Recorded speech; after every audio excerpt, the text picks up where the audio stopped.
আজ পাঠ করছি আমারই লেখা একটা কবিতা, মিলবো আবার। এই তো সেদিন হাত ধরে এনেছিলাম তারে, কত মান অভিমান, কত ঝগড়া বিবাদ, কতবার ভেবেছি এই বুঝি সংসার গেল ভেঙে, কিন্তু ভাঙেনি। এইভাবে আলো আধার, মসৃণ অমসৃণ পথে চলেছে আমাদের সংসার জীবন। জানি প্রতিটি সংসার খুঁজলে একই চিত্র দেখব।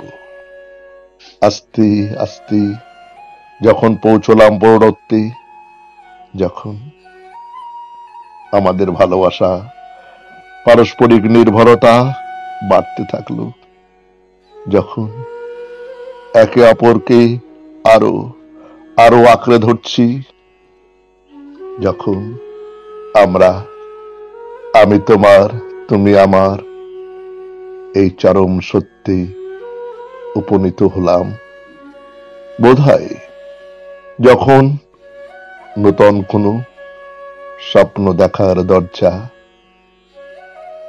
বন্ধ হলো, আর যখন আমরা প্রকৃত ভালোবাসায় বুধ, ঠিক ঠিক তখনই তুমি আমায় ছেড়ে চলে গেলে কোন অজানার পথে।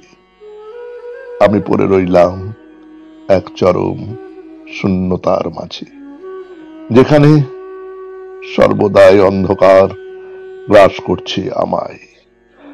অন্ধকারে যেখানে হাতড়াই, সেখানে আছে শুধু তোমারই পরশ।